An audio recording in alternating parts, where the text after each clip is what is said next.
The sun was slipping low across the horizon when the raiding party returned to the village, their silhouettes jagged against the crimson sky. Dust clung to their skin, mingled with sweat and smoke, the residue of both battle and triumph. At their head rode Koa, the warrior whose name carried equal parts fear and admiration among his people. His broad shoulders gleamed with war paint, and in his hand he gripped not a spear, but a rope tethered to a woman who stumbled behind his horse. She was unlike anyone the tribe had ever seen. Her skin was pale, not the sun-burnished bronze of the desert people, but a startling white, the color of milk. Her hair, though tangled with dirt and ash, shone like strands of wheat, and her eyes wide, terrified, unyielding glimmered even in the dying light. She clutched at the torn remnants of her dress as she tried to match the horse's stride, but exhaustion dragged her steps. The village erupted in shouts when they arrived. Children darted forward to see the strange prize, their small voices shrill with wonder. White as moonlight, a ghost woman. The elders muttered among themselves, some with unease, others with intrigue. For though raids often brought cattle, weapons, and sometimes prisoners from rival tribes, never before had a woman of this strange kind been dragged into their midst. Koa dismounted with practiced ease, pulling the woman forward to stand before the people. He did not parade her as a trophy. Instead, he held her steady when she nearly fell. His hand, rough from years of battle, lingered just long enough at her elbow to betray something. Was it pity or curiosity? His wife, Naya, noticed. From the crowd. Her lips pressed into a tight line, but she said nothing. "Why bring her here?" demanded one of the elders, his voice brittle with age yet sharp as a knife. "What use is she? She cannot be traded, not with skin like that. She will bring trouble to our doors." "She was in the cabin by the river," Koa replied simply, his voice carrying the certainty of command. "Alone. The others were gone or already dead. She is mine by right of conquest." A murmur rippled through the gathered people. By the tribe's law, whatever a warrior seized in battle was indeed his. No one could dispute that. Yet the weight of tradition hung in the air, and many looked to the elders for guidance. The woman seemed to understand little of what was spoken, but her body language was plain enough. Her chin lifted in fragile defiance, though her bound hands trembled.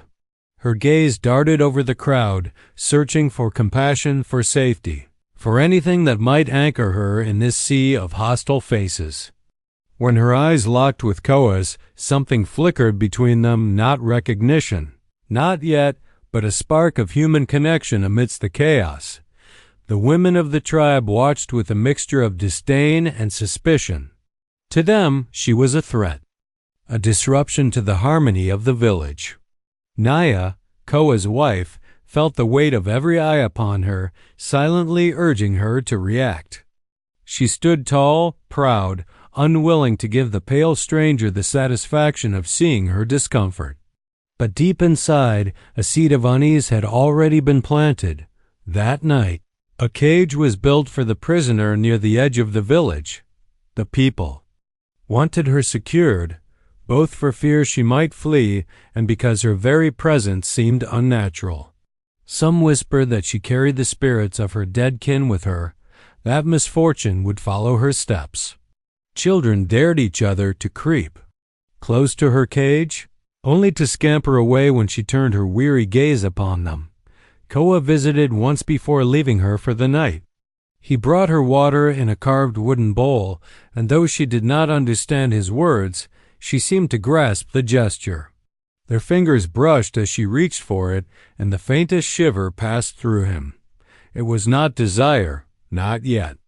But something stirred, a question, a curiosity deeper than conquest. When he turned to leave, Naya was standing in the shadows, watching. She said nothing, but her silence carried the weight of thunder yet to break. The tribe settled into uneasy slumber beneath the stars, but the village was not at peace. For with the arrival of the white prisoner, something had shifted subtle, as a change in wind, yet certain as the storm it foretold. And though no one could yet name it, the path of Koa's life, of his wife's heart, and of the tribe's fate had already been irrevocably altered. The morning after the raid, the village awakened to a strange tension. Normally, the echoes of laughter, the thrum of drums, and the chatter of women grinding grain filled the air. But on this day, conversations faltered when eyes drifted toward the pale figure at the edge of the camp. She sat in the cage, her arms wrapped tightly around her knees, her pale hair falling like a curtain across her face. Koa's wife, Nea, rose early as always. She fetched water from the stream, her movements quick and efficient, her back as straight as the spear shafts the men carried to war. Naya had long been respected for her dignity, for the way she carried herself with quiet strength. Yet today, as she passed the cage, she did not avert her eyes. She stared openly, letting her gaze linger on the woman inside. The prisoner glanced up, startled. For a brief moment, their eyes met. Naya's were dark, fierce, questioning. The prisoner's were wide and uncertain, like those of a deer caught in the brush. Naya turned away sharply, but not before she saw something that troubled her. Not hatred, not even fear, but a strange, pleading trust, as if the stranger expected mercy. By the time Koa returned from hunting that afternoon, the whispers had already begun. Women who gathered to pound maize spoke of how their chief's prized warrior had gone too far, how his heart was clouded. Men murmured about omens, how the arrival of the pale woman had stirred the winds and unsettled the hunt. Koa brushed the gossip aside, but Naya did not. She had known her husband since childhood, had seen the hunger in his eyes for victory, for conquest, for proving himself against any foe. That hunger had made her proud once, when she watched him return from battle draped in enemy colors, his chest swollen with triumph. It had given her security, for no one dared challenge the warrior who had chosen her as wife. But now there was something different. He returned from the hunt with his catch slung across his shoulder, but instead of bringing the meat to her first, as tradition demanded, he carried it straight to the prisoner. Naya followed him silently. She stood in the shadows as Koa crouched beside the cage, slicing meat into small portions with his blade. The pale woman flinched at first, then when he extended a strip of roasted flesh through the bars, she accepted it. Her lips moved as though she were speaking, though the words were foreign. Still, Koa leaned in, listening. His expression softened in a way Naya had not seen since the birth of their first child, who had not lived past his first winter. Something twisted inside her chest. When Koa rose, she stepped forward, her voice cold and sharp. "You feed her before your wife? Before your people?" Koa turned, surprised, his eyes narrowing slightly. "She is weak. A prisoner who dies is of no use. She must have strength to endure."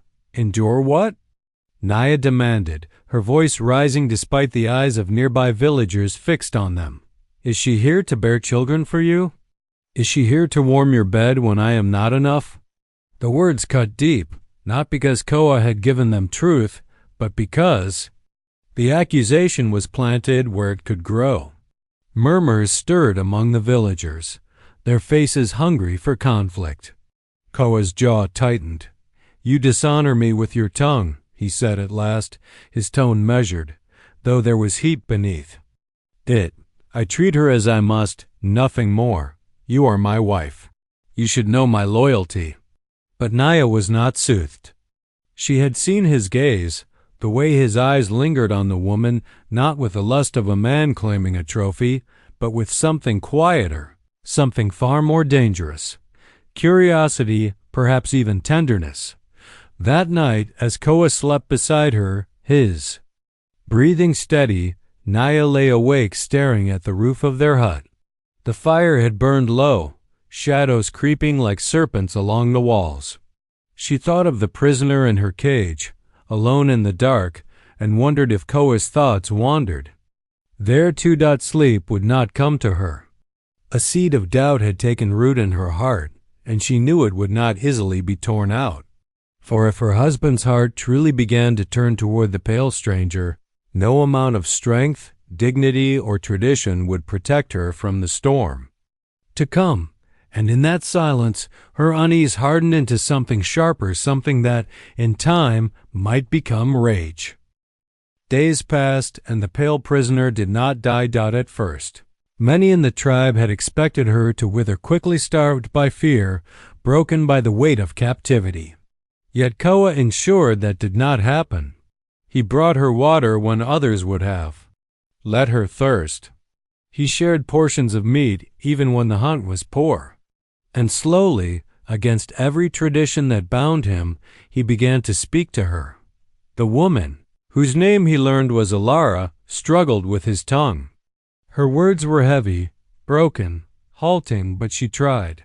She repeated the simple terms he offered her: water, food, sky, fire. Each time she grasped one, her face lit with a fragile triumph that made something stir deep within him.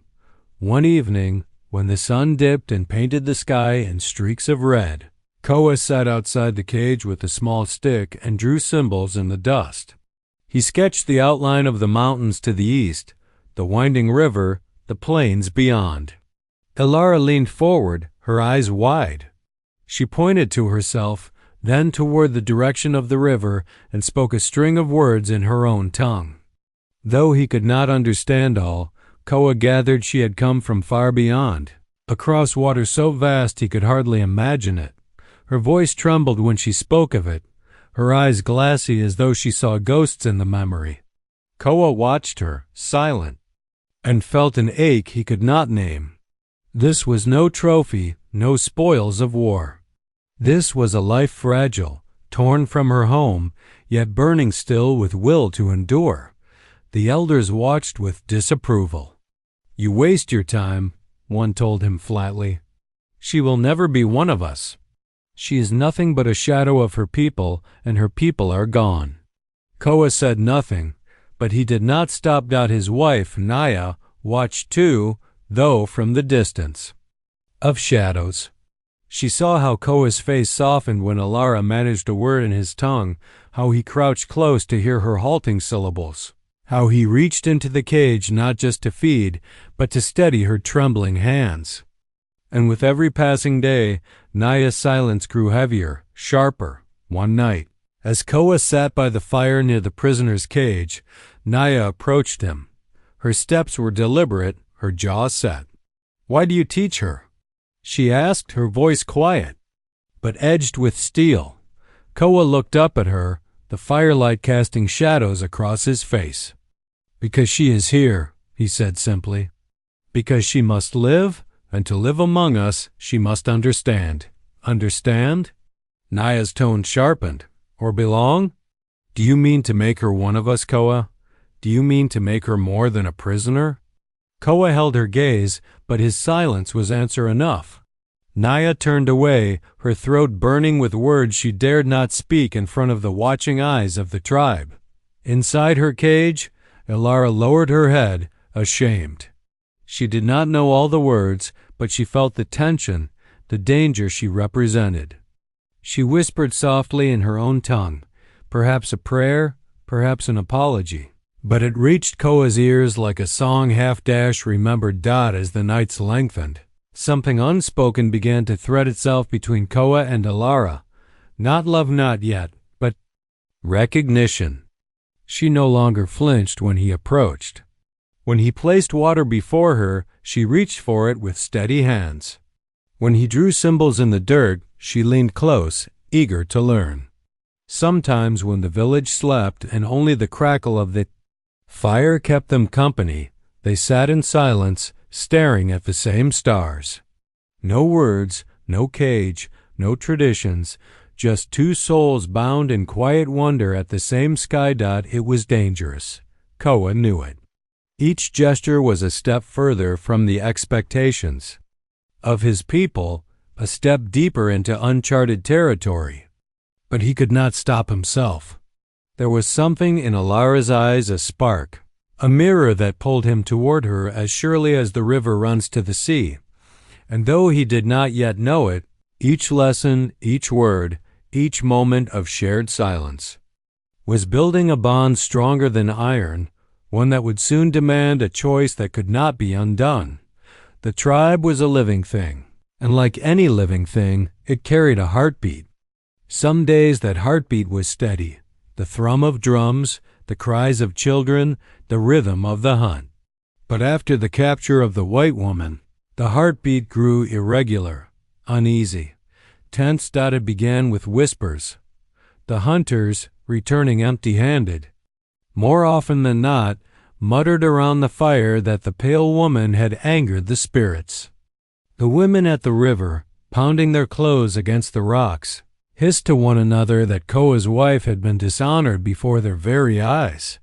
Even the children, who once darted past the cage daring each other to shout at the prisoner, now gave her a wider berth, as if afraid her shadow might cling to them. No one spoke their fears openly at first. To accuse Koa was dangerous. He was the tribe's fiercest warrior, the shield between them and their enemies. Yet behind him, behind the strength of his broad back, the murmurs festered like rot in wood. Naya felt those whispers more keenly than anyone. They followed her like smoke. When she bent over the grinding stone, the other wives would lower their voices, but their eyes lingered. When she walked through the market, a subtle silence fell, broken only when she had passed. Her pride kept her chin high, but inside she burned. Once she had been the envy of the village, chosen by the warrior every woman wanted, secure in her place. But now her name was spoken alongside another's, and that other was not of her blood, not even of her people. One evening, Naya confronted her husband in their hut. The firelight flickered between them, dancing across the lines of tension carved into their faces. "She is poison," Naya said, her voice low, tight with controlled rage. "Every day you feed her, every word you teach her, you make her stronger while your people grow weaker. The men doubt you, the women mock me. Do you not see what you are doing to us?" Koa sat sharpening his blade, the rasp of stone on steel filling the silence before he answered. "I see," he said, "and still I do not turn her away." Naya's hands clenched in her lap. "Why? Tell me, Koa. Is it pity? Is it curiosity? Or is it desire?" Koa paused, the blade still in his hand. His eyes lifted, meeting hers. For a moment, she thought he might deny it, might soothe her wounded pride with words of loyalty. But instead, he spoke with the same blunt honesty that had always defined him. "It is none of those," he said. "It is something I cannot yet name, but when I look at her, I see not a prisoner, not an enemy. I see." He stopped himself, his jaw tightening, as though the words themselves might betray too much. Naya's chest ached. That silence, that refusal to finish, was worse than any confession. The whispers grew louder in the days that followed. Some called for the woman's death. "Let her blood cleanse the village," one elder muttered to another. "Better too? Lose her than to lose Koa to madness." Others urged patience, hoping Koa's fascination would fade. Yet with each passing day, his visits to the cage only deepened their suspicions. Finally, the whispers reached the ears of the council. The elders summoned one another beneath the great cedar at the heart of the village, their voices rising and falling in harsh debate. Naya attended, though she stood at the edges, her face unreadable. She did not need to speak, for the elders themselves carried her grievance. "It is not only his wife's honor at stake," one elder growled. "It is the balance of the tribe. If one man may defy our traditions, what stops the others from following? If one prisoner may be raised above her station, why not all?" The debate dragged deep into the night. Koa was not summoned to defend himself yet, but the message was clear. If the whispers grew any louder, they would become commands, and if Koa refused those commands, he would stand not only against his wife but against his people. That night, Naya returned to her hut with fire in her veins. She lay beside Koa without a word, her body rigid, her eyes wide open in the dark. She did not know what the council would decide, nor how her husband would respond. But she did know this. The pale woman had set a storm in motion, and when it broke, no one in the tribe would escape untouched. The cedar tree stood tall at the heart of the village, its roots as old as memory itself. Beneath its sprawling branches, the council gathered, a circle of weathered faces, scarred by age and war, lit by the orange glow of torches planted in the ground. Whenever judgment was needed, it was here, under the cedar, that the tribe sought guidance from both elders and spirits. That evening, every soul in the village crowded close. Children perched on their parents' shoulders, women clutched their shawls, men leaned on their spears. At the center, Koa stood with his head high, his broad chest painted with streaks of crimson earth. By his side, bound in her cage, was Alara. Her pale skin glowed ghost-like under the flames, her golden hair tangled around her face. She did not understand the words that would be spoken, but she knew the weight of them. The eldest of the council, gray-haired Marok, raised his staff and silence fell over the gathering. His voice, cracked but commanding, rang out, "Koa, son of Turan, warrior of our blood, your deeds in battle have brought us pride, but your heart has strayed. You have defied the order of our people. The whispers of the tribe are no longer whispers, they are a storm. And tonight, that storm seeks its answer." Koa's jaw tightened, but he did not bow his head. Another elder, sharp-eyed Sena, stepped forward. "You bring food to the prisoner when others go hungry. You speak to her when your own wife is silent. You teach her our words as though she were kin. Tell us, warrior, is this not betrayal?" A murmur rippled through the crowd. Some nodded in agreement, others shifted uneasily. Koa's wife, Naya, stood among the women, her expression carved of stone. She did not speak, but her eyes blazed. With a silent demand, "Choose me. Choose your people." Koa lifted his voice, steady, unyielding. "I have betrayed nothing. I do what honor demands. She is not cattle to starve, nor beast to torment. She is flesh and blood, as we are. If she is to remain here, she must live. To let her wither is cowardice." "Cowardice?" Sena snapped, her voice rising. "And what of your wife's honor? What of the balance we guard with our lives? Would you place one pale stranger above the women of your people?" All eyes flicked to Naya, whose lips pressed tighter, though her chin lifted in quiet pride. The elders conferred briefly among themselves, their voices low. Then Marok raised his staff again. "By law and by custom, you must choose. The prisoner cannot remain as she is. If she is to be kept, she must be bound in service or in death. If she is to be freed, you place the tribe at risk, for her kin may seek vengeance.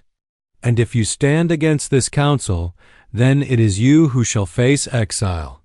The words struck like a drumbeat, heavy and final.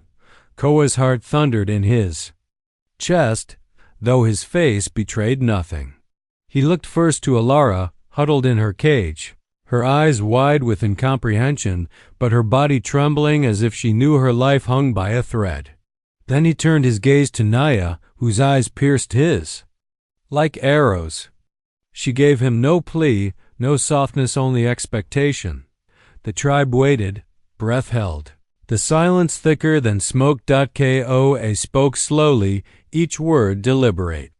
"You ask me to choose between blood and spirit, between law and what I know in my bones to be true. I cannot give you the answer you want." Gasps broke from the crowd. Marok slammed his staff to the ground. then hear the verdict of the council. At the next moonrise, the prisoner shall be executed, her body burned to cleanse the stain upon us. If you interfere, Koa, then you will share her fate."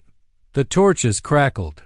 The crowd erupted into voices, some triumphant, others uneasy. Mia's lips curved in the faintest flicker of satisfaction, though her hand shook where no one could see.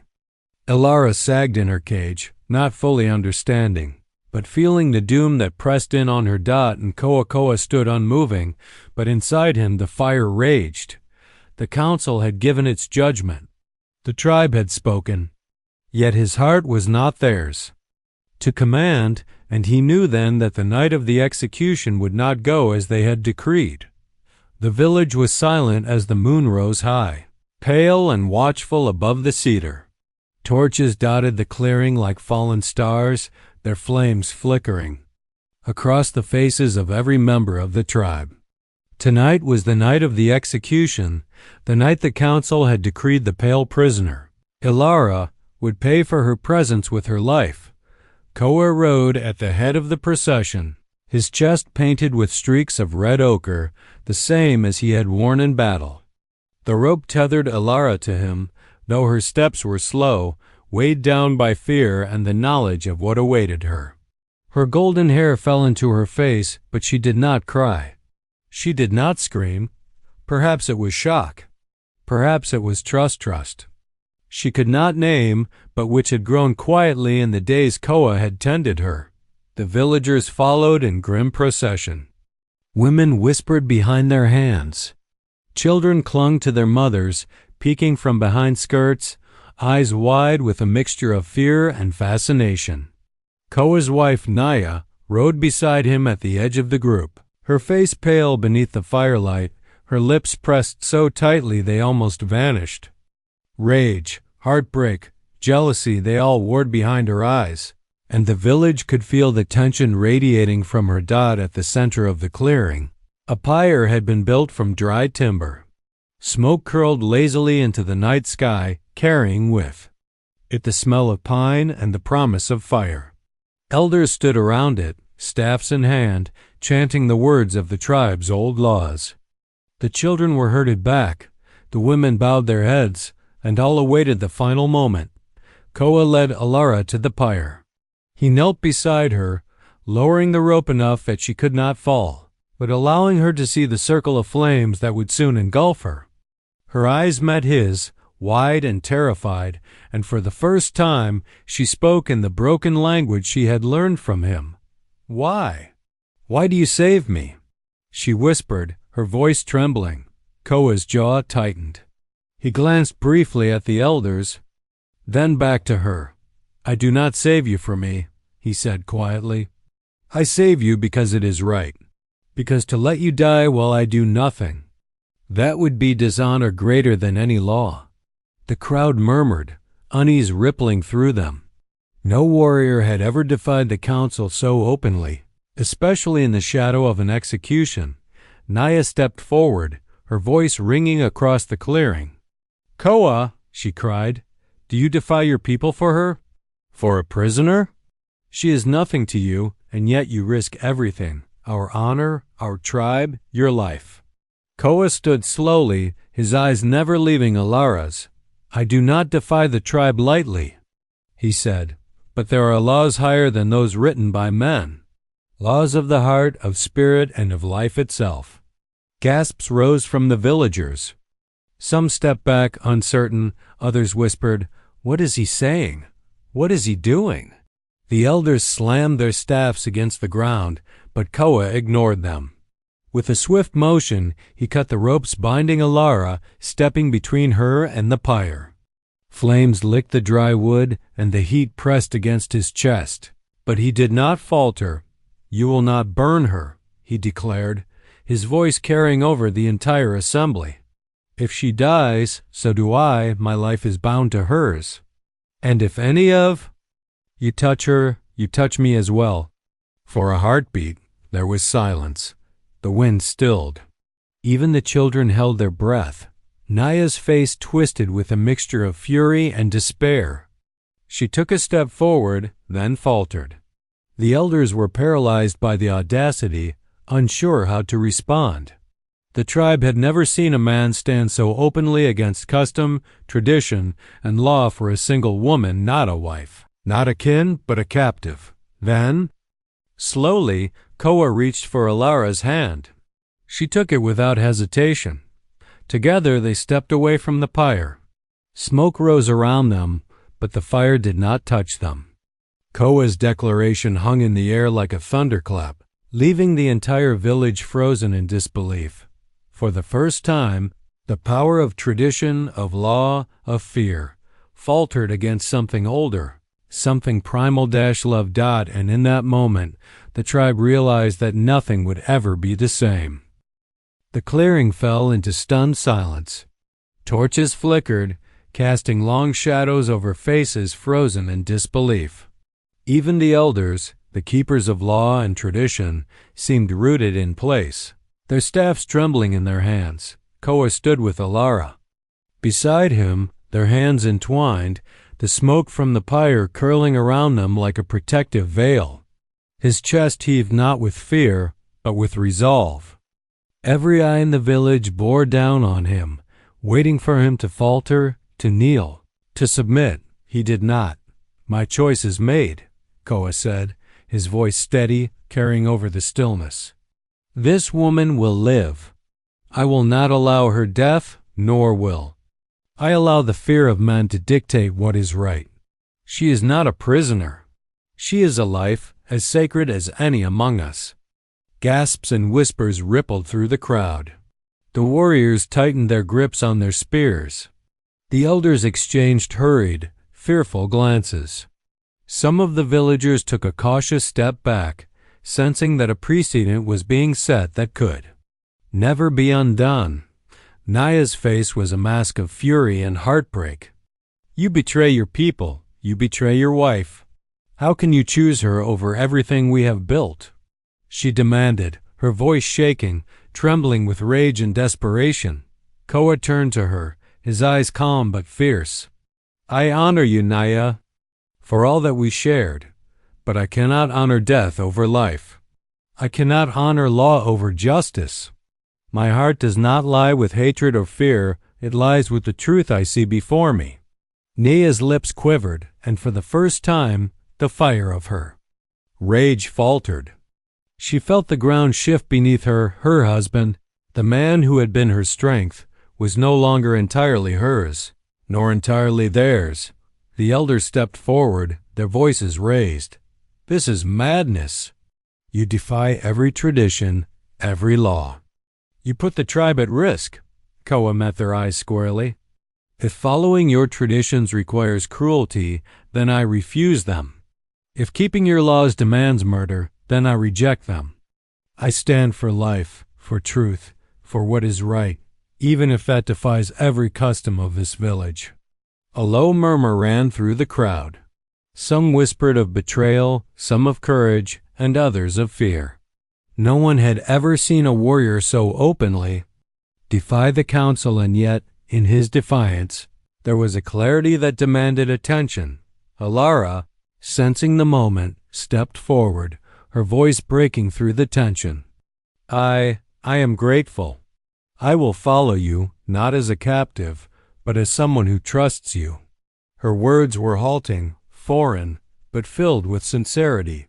The crowd recoiled, unsure what to make of the strange bond between the warrior and the prisoner. Yet no one dared move against them. Koa's stance, his unwavering gaze, and the knowledge that he was capable of defending his choice silenced even the boldest voices.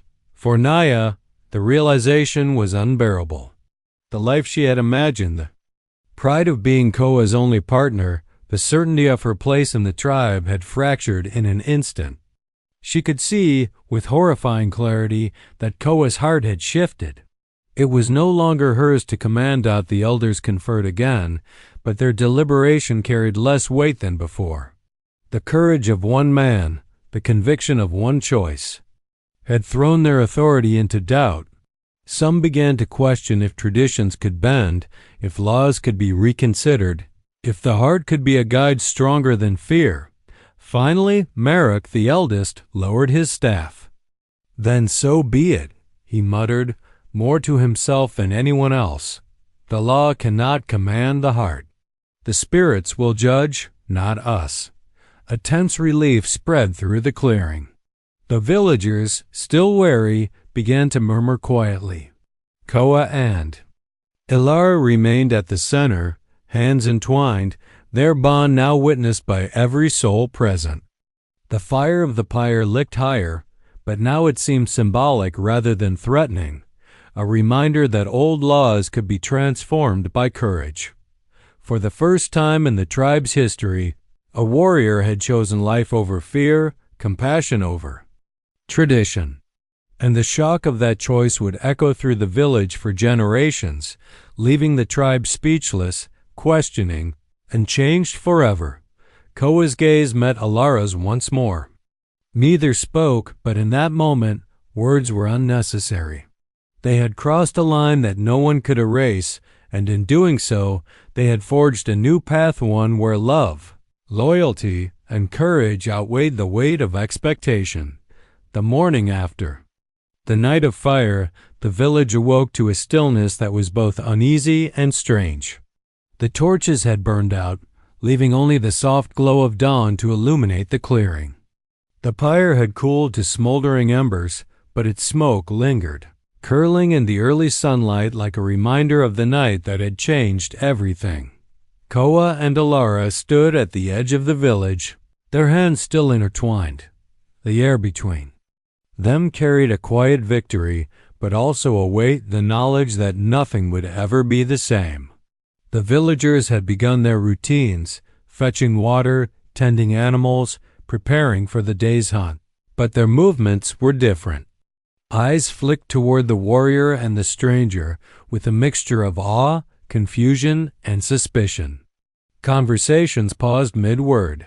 Children whispered questions their mothers shushed too quickly to answer. Naya had disappeared before sunrise. Some said she had gone to the river to cleanse herself in the cool, running water. Others whispered that she had fled to distant relatives, unwilling to witness the union she could not claim. Koa felt her absence like a shadow, heavy and unrelenting. But he did not allow grief to weaken him. The choice he had made was his, and it had been final. The council reconvened later that morning beneath the great cedar. Elders spoke quietly among themselves, weighing the implications of Koa's defiance. Some argued that a precedent had been set that the laws of the tribe could now be questioned, bent, or broken. Others feared the consequences, fearing that rivals or spirits might take vengeance for what they saw as disrespect to tradition. Yet even the harshest voices softened when they saw the bond between Koa and Ilara. It was undeniable, unyielding, and strangely powerful, a force that demanded recognition. Ilara, for her part, began learning the tribe's ways more fully. She moved freely among the people now, no longer bound, no longer a prisoner. She helped the women carry water, tended the children, and learned the language of the elders. Her presence, once feared and resented, gradually became a curiosity, then an accepted, though still unusual, part of village life. Koa resumed his duties as warrior, but with a quiet transformation. He fought when he must, led hunts when required, but his actions were now guided not only by strength and strategy, but by a principle that had grown in him over the past days, the protection of life above all else. The villagers saw him differently, stronger, perhaps, yet tempered by compassion. Months passed, and the memory of the execution attempt softened into legend. Children spoke of the night of fire as a story of bravery, of a warrior who defied law to uphold what he believed was right. Elders debated whether the choice had been reckless or wise, and even generations later, the tale was told with awe and reverence. Naya never returned. Koa did not seek her. There was no hatred, no malice, only an acknowledgement that her place in his life had been irrevocably changed. He had loved her once, yes, but the bond he now shared with Ilara was different. It was built from trust, sacrifice, and the courage to defy expectation. By the next harvest, the tribe had begun to shift in subtle ways. Customs were questioned. Rules were weighed not only for tradition's sake but for justice, for humanity. Koa's choice had shaken the foundations, yet it had also opened the doors for growth, for compassion, for understanding beyond fear and habit. And though some villagers still whispered in disbelief about the warrior who loved his white prisoner more than his wife, none could deny the truth. The act had been extraordinary, transformative, and irrevocable. Koa and Ilara's bond remained a living testament to the power of choice, courage, and the human heart. In the quiet evenings, when the sun dipped behind the mountains and the river shimmered with gold, Koa would stand at the edge of the village, Ilara beside him. They would watch the smoke curl from distant fires, the wind carrying the whispers of a tribe that had been changed forever. And in that silence, he knew one certainty above all. Some choices are larger than law, larger than fear, larger even than tradition, and it is those choices that shape the lives of everyone they touch. The tribe remained speechless. Yes, but slowly in the quiet that followed, they began to understand.